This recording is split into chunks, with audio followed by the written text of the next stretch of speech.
Começa agora mais um Unesp em Pauta e nesta temporada nós conversamos sobre comunicação e cidadania. Nossos convidados participaram da 10ª Conferência Brasileira e 5ª Sul-Americana Mídia Cidadã.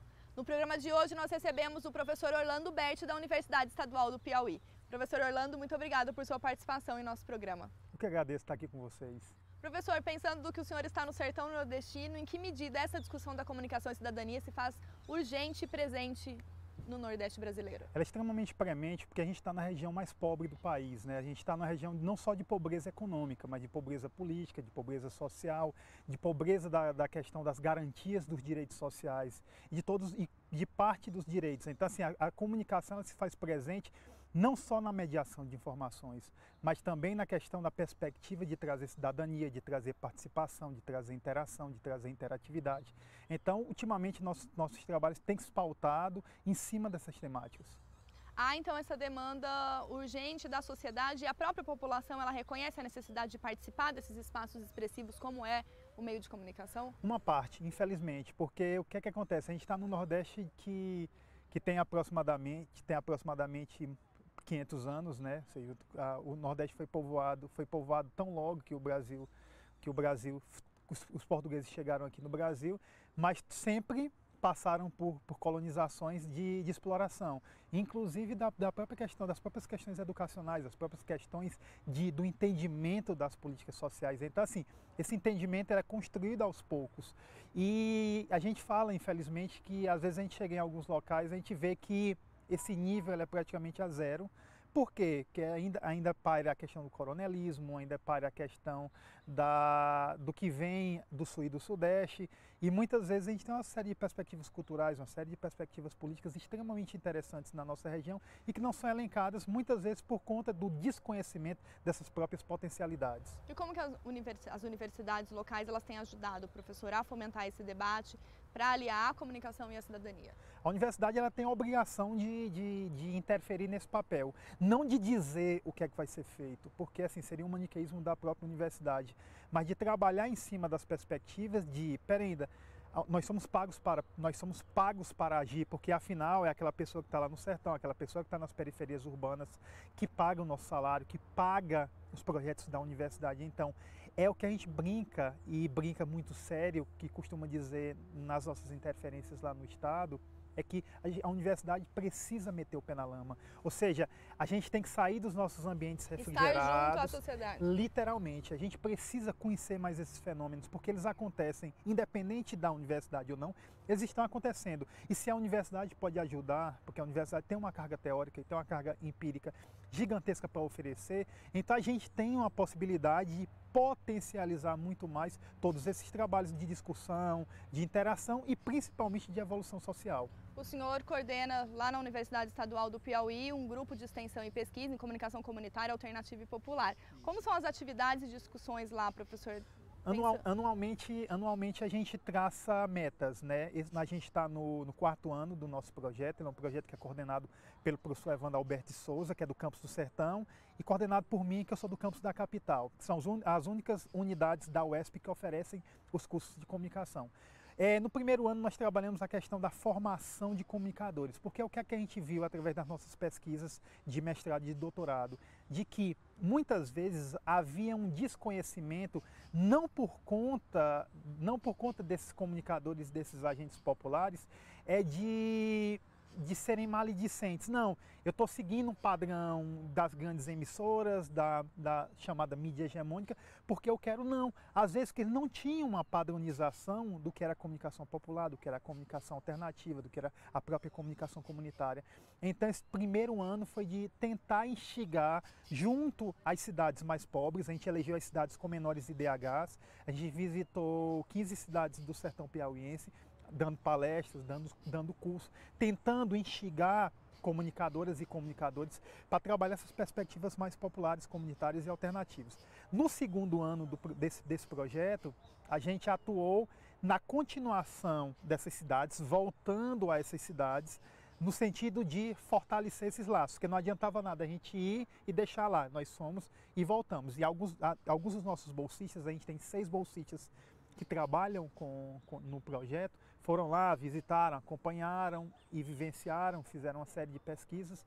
No terceiro ano nós decidimos mudar um pouco a nossa estratégia, que foi fortalecer grupos sociais, onde nós trabalhamos com grupos que trabalham com questões afrodescendentes, né? A gente tem uma série de comunidades quilombolas nessa região sertaneja, grupos ligados ao movimento LGBT e grupos ligados também a questões da terra.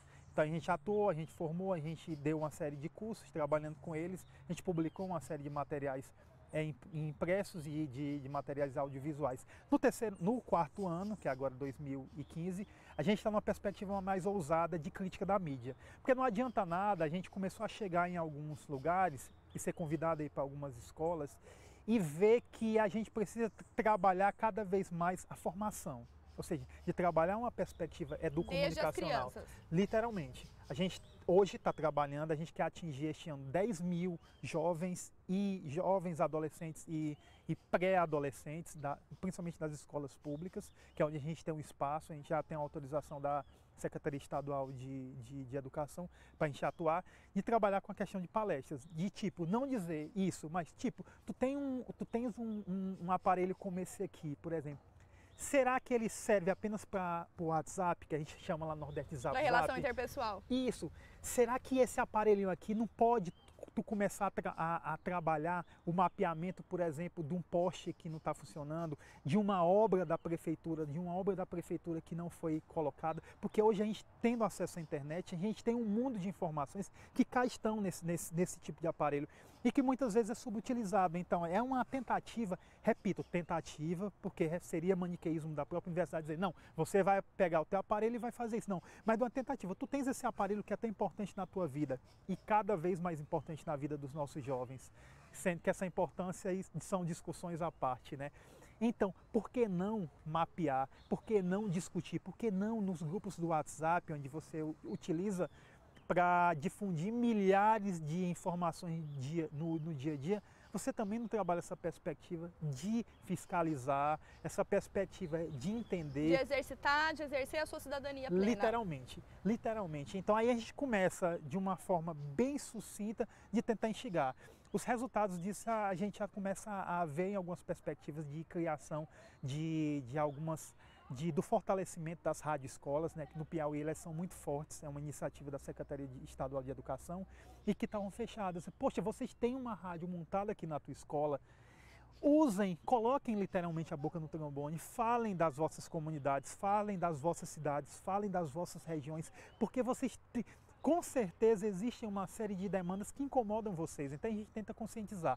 E aí no final do ano a gente está fazendo o nosso processo de avaliação e que a gente quer transformar o projeto em um programa, ou seja, um programa para que ele fique fixo, para que a universidade, ou eu, o professor Evandro, ou outros professores que possam vir integrar o projeto, ele fique para sempre integrado à universidade. Tanto integrado à universidade, quanto à gestão pública e quanto às escolas também, professor? Principalmente à universidade, porque muitas vezes nas gestões a gente fica um pouco refém dos administradores. Hoje é uma administração, amanhã é outra. Mas a universidade garantindo o projeto em virar programa, a gente tem uma garantia, inclusive orçamentária, inclusive de buscar verbas extra-universidade. E há um interesse crescente dos alunos da universidade? Principalmente depois dos resultados.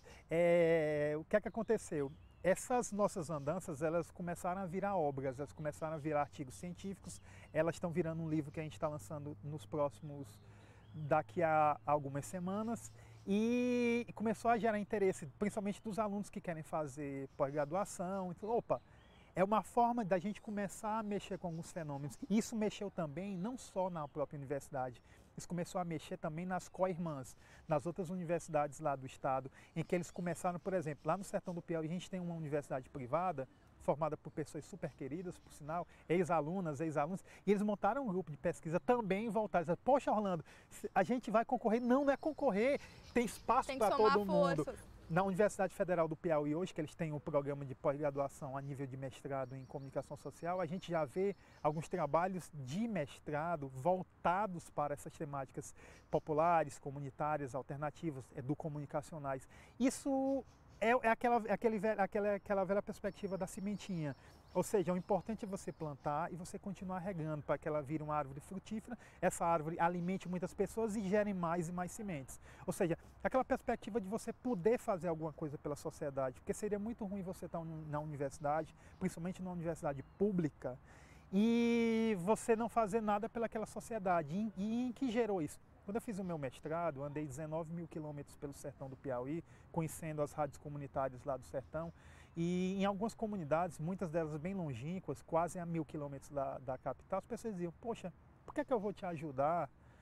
Porque muitas vezes a universidade nunca veio até mim, e aquilo ele começava a martelar. Então, são essas histórias dessas pessoas que pagam, repito, que pagam impostos, que contribuem que mantém vivo o conhecimento dentro da universidade. Com certeza, é que merecem a nossa atenção e que devem ser cada vez mais beneficiadas e olhadas pela instituição. Professor, eu gostaria de parabenizar por esse trabalho e desejar sorte em meio às outras aventuras de quilômetros pelo sertão nordestino e agradecer a sua participação em um programa da TV Unesp. É um super prazer estar aqui com vocês e, por favor, metam o pé na lama.